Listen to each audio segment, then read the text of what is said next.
আজকে আমি আপনাদের সাথে আমার ছোট্ট বাগানটা শেয়ার করব। আসসালামু আলাইকুম, কেমন আছেন আপনারা সবাই? শুরুতেই দেখাচ্ছি, এটা হচ্ছে কারি পাতার গাছ। এই কারি পাতার গাছ আমি ঢাকা উত্তরা থেকে এনে লাগাইছিলাম।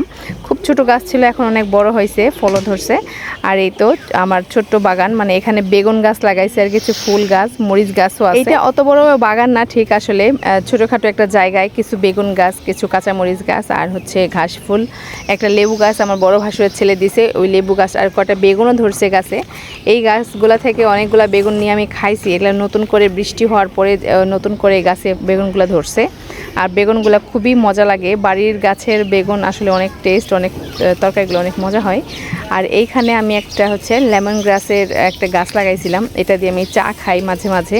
এটা দিয়ে থাই স্যুপ রান্না করে জানি, কিন্তু আমি কখনো রান্না করি নাই। গাছটা আমার খুবই পছন্দ, এটার ঘ্রাণ অনেক ভালো লাগে, এই পাতার ঘ্রাণটা।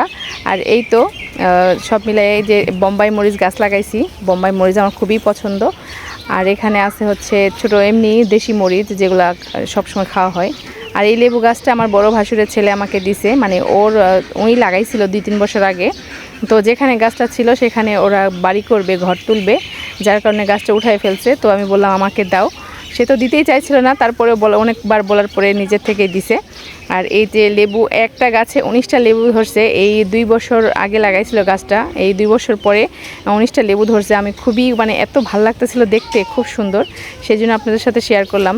আসলে নিজের বাড়িতে এরকম গাছপালা থাকলে কিন্তু ইচ্ছা হলেই সব কিছু পেরে খাওয়া যায়। ইনশাআল্লাহ গাছটা খুব ভালো মতো থাকবে, আশায় আছি। আর প্রত্যেকটা লেবুই কিন্তু একটু বড় বড়ই হয়েছিল। আমি ভাবছিলাম তো গাছটা বাঁচবেই না, আবার নতুন করে ফুলও আসছে।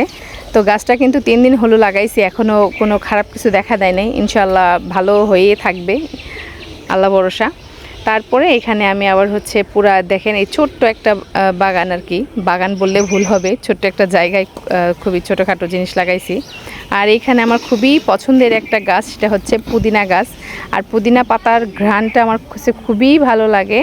এই পাতা দিয়ে আমি মুড়ি খাই, অনেক সময় শরবত বানায় খাই, চাইলে তো মন চাইলে এমনিও খাই, খুবই ভালো লাগে। কিন্তু এই পাতাগুলা মুরগি খেয়ে একদম শেষ করে ফেলছে। যাই হোক, সব মিলিয়ে আমার ছোট্ট বাগানটাকে আপনাদের কাছে কেমন লাগলো অবশ্যই কমেন্টে জানাবেন। সবাই ভালো থাকবেন, আল্লাহ হাফেজ।